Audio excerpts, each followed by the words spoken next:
La guerre du Vietnam se présente comme un chapitre troublant dans l'histoire humaine. Ce conflit a laissé une empreinte durable sur le monde, touchant profondément les cœurs et les esprits de ceux qui y ont pris part, et projetant une ombre de dévastation et de souffrance sur la nation vietnamienne. Alors que des hommes tombaient au combat, des femmes subissaient des punitions cruelles. Selon vous, quels ont été les crimes les plus graves auxquels les femmes ont dû faire face durant la guerre? Pensez-vous qu'il existait une forme de justice à cette époque? Dans le tumulte du conflit, les femmes ont porté le fardeau d'épreuves inimaginables, endurant des traumatismes physiques et émotionnels, le déplacement, la perte et des bouleversements sociaux. Elles ont navigué courageusement sur un terrain périlleux, assumant les responsabilités de femmes, mères, sœurs et filles, tout en combattant l'angoisse et les incertitudes que la guerre leur imposait. Les récits de ces femmes méritent d'être entendus, car ils offrent un aperçu des sacrifices profonds et de la résilience de celles qui ont souffert silencieusement durant ces périodes tumultueuses. Dans cette vidéo, nous allons examiner les traitements cruels que les femmes ont dû subir pendant la guerre du Vietnam. En nous plongeant dans les récits de ces femmes, nous pouvons approfondir notre compréhension de l'impact complexe que la guerre du Vietnam a eu sur la vie de ceux qui ont été témoins de ces atrocités et puisé de l'inspiration dans leur force face à une adversité inimaginable. L'une des injustices les plus répandues auxquelles les femmes sont confrontées dans le monde est le viol. Pendant la guerre du Vietnam, des soldats des États-Unis, de Corée du Sud et d'autres pays ont perpétré des viols et d'autres actes de violence sexuelle contre des civils vietnamiens. La célèbre universitaire américaine Elizabeth Jean Wood a affirmé que les troupes américaines commettaient souvent des viols parce que leur commandant fermait les yeux sur ces actes. Étonnamment, les crimes documentés contre les femmes vietnamiennes par le personnel militaire américain ont été largement occultés dans les discussions juridiques internationales qui ont suivi la guerre. Même aujourd'hui, les féministes modernes, les militants pacifistes et les historiens minimisent souvent ces incidents. Cependant, selon certains vétérans américains, le racisme, le sexisme ou une combinaison des deux ont alimenté la violence sexuelle à l'encontre des femmes vietnamiennes. Les mouvements sociaux qui ont secoué les États-Unis au début des années 1970 ont également joué un rôle à cet égard. De manière choquante, parmi les cas signalés, seulement un petit nombre d'incidents de viol impliquant des victimes vietnamiennes ont entraîné des condamnations par cour martiale pour le personnel de l'armée et des Marines des États-Unis entre 1965 et 1973. La question des enfants conçus à la suite de viols perpétrés par le personnel militaire sud-coréen demeure un sujet controversé et non résolu dans les sociétés vietnamiennes et sud-coréennes. Ces enfants subissent une discrimination persistante de la part du gouvernement vietnamien, tandis que leur existence n'est pas reconnue par le gouvernement sud-coréen. En vietnamien, ces enfants métis, nés d'un père sud-coréen et d'une mère vietnamienne pendant la guerre, sont désignés sous le terme Lai Dai Han. L'ampleur exacte des viols reste sujette à débat, mais une étude indique que plus de la moitié des naissances de Lai Dai Han étaient le fruit de viols. Un clan entier d'enfants métis, et pourtant plus de la moitié, était le résultat de viols. N'est-ce pas cruel et inhumain, soumettre des femmes à la douleur et à la torture pour le plaisir malsain de certains? Dans son livre « Idéologie de l'oubli du viol pendant la guerre du Vietnam », Gina Marie Weaver met en avant l'omission flagrante du viol dans les récits relatifs à la guerre et souligne les changements significatifs dans l'impact de la guerre sur les femmes, notamment à l'ère de la guerre totale.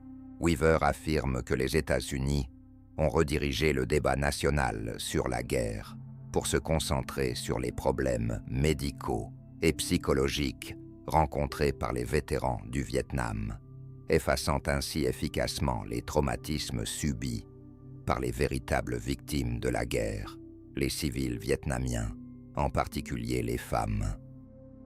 Ainsi, en reconnaissant les atrocités commises par les soldats américains au Vietnam, Weaver soutient que la perception du public américain concernant le vétéran en tant que victime serait remise en question, voire totalement anéantie. De plus, elle souligne que non seulement les crimes documentés contre les femmes vietnamiennes par le personnel militaire américain ont été ignorés dans le discours juridique international immédiatement après la guerre, mais ils continuent d'être minimisés par les féministes modernes, les militants pacifistes et les historiens.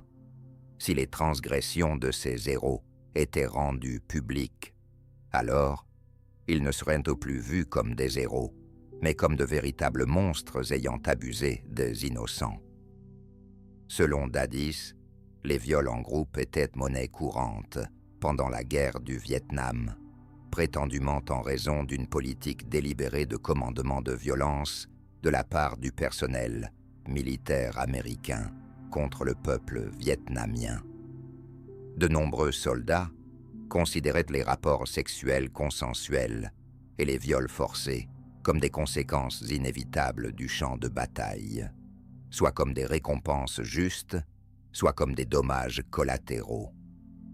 Dans un climat de camaraderie et de fraternité, des hommes censés être les sauveurs de la terre ont violemment violé ces femmes, une vérité difficile à accepter qui a été cachée au public pendant trop longtemps. Une vérité, bien qu'évidente pour les masses, a été silencieusement ignorée afin de rendre hommage aux vétérans de la guerre. Sont-ils des héros à célébrer ou des monstres à emprisonner? Qu'en pensez-vous? Weaver souligne l'abondance de sources primaires qui offrent des récits de violence, y compris des témoignages présentés lors d'audiences publiques pendant la guerre, des affaires judiciaires, des enquêtes militaires, des rapports oraux collectés pour publication durant et après la guerre, ainsi que des œuvres littéraires telles que des poèmes, des romans et des mémoires. Cependant, Weaver souligne que le discours américain autour de la guerre du Vietnam s'est principalement focalisé sur les expériences américaines et le coût pour l'Amérique, négligeant sainement les voix des femmes vietnamiennes. La nature des abus sexuels rend difficile une discussion ouverte en raison de son caractère profondément intime et personnel. En conclusion, Weaver affirme que la véritable guérison a lieu lorsque le public écoute les victimes de la guerre et s'engage activement dans la reconstruction du Vietnam. En reconnaissant les voix et les expériences des femmes vietnamiennes et en soutenant leur chemin vers la guérison et la justice, une compréhension plus complète de la guerre du Vietnam peut être atteinte. Les victimes vietnamiennes n'ont peut-être jamais obtenu de véritable justice dans leur vie, tandis que les soldats mènent des vies célébrées et honorées pour leur bravoure. Étrangement, la violence sexuelle n'a pas seulement été infligée pour le plaisir, elle a également été utilisée comme une stratégie pour contraindre les femmes à parler par peur. Pendant la guerre du Vietnam, la violence sexuelle est apparue comme un outil dévastateur, utilisé pour extraire des informations de l'ennemi. Elle servait de tactique de peur, délibérément mise en œuvre pour intimider les femmes vietnamiennes qui jouaient des rôles cruciaux au sein du Viet Cong et de l'armée nord-vietnamienne.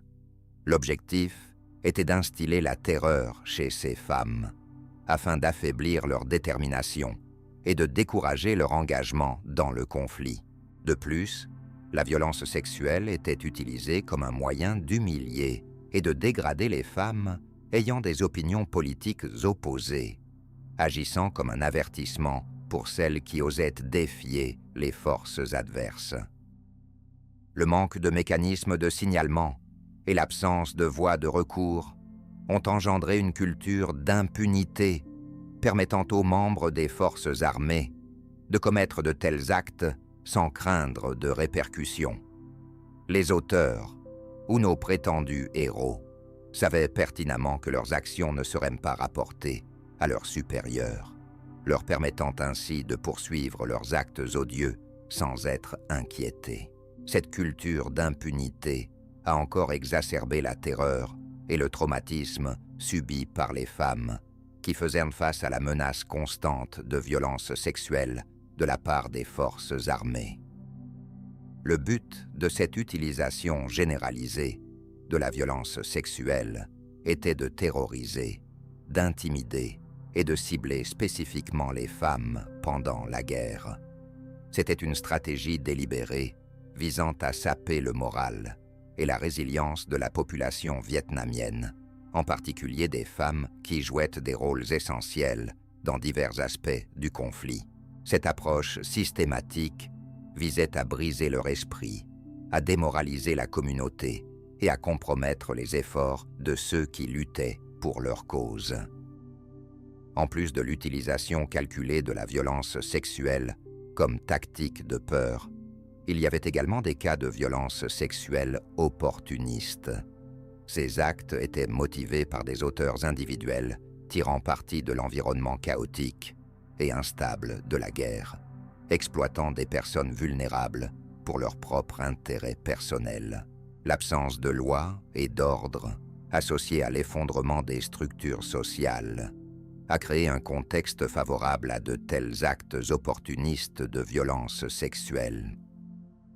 Bien que certains affirment que cela est une conséquence de la guerre et ne peut être ignoré, d'autres pourraient soutenir que la guerre n'est pas une excuse pour violer les femmes de ces nations. Ce qui distingue l'homme des animaux, c'est une conscience capable de ressentir la culpabilité et d'autres émotions. Alors, que pensez-vous que ces hommes qui ont torturé des femmes ont ressenti en commettant de tels actes odieux pendant une guerre? Pensez-vous qu'ils étaient justifiés dans leurs actions?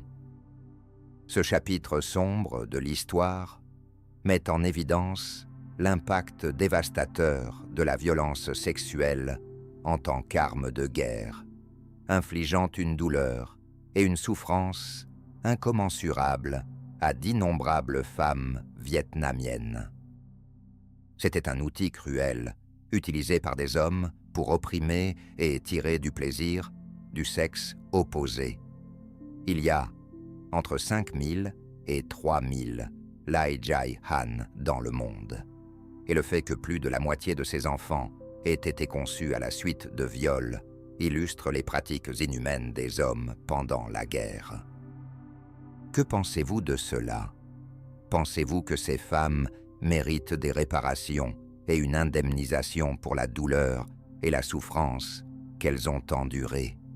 Ou pensez-vous que le monde devrait passer à autre chose et oublier cette question? Car, bien que vous ou moi puissions oublier, les victimes de la brutalité se souviendront toujours des mains qui leur ont fait du mal. C'est tout pour aujourd'hui. Si vous avez aimé cette vidéo, n'hésitez pas à aimer, partager et vous abonner. Faites-nous savoir dans la section des commentaires, ci-dessous, ce que vous avez pensé de cette vidéo et cliquez sur l'icône de la cloche pour ne jamais manquer une mise à jour. Nous reviendrons bientôt avec une autre vidéo.